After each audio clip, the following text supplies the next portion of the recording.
మీమ్స్తో రాజకీయాలను రసవత్తరంగా మారుస్తూ విమర్శలు గుప్పిస్తున్నాయి పార్టీలు, సోషల్ మీడియా అకౌంట్లు.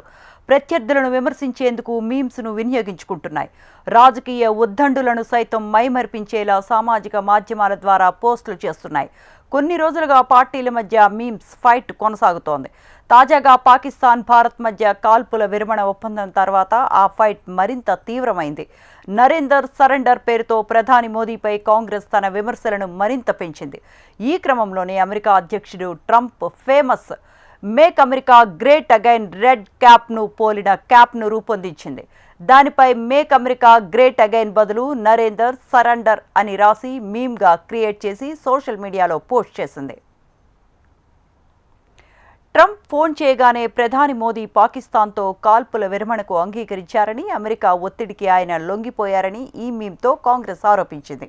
ఈ పోస్ట్ ఇప్పుడు వైరల్ అయింది. కాగా దీనిపై బీజేపీ తీవ్రంగా స్పందించింది.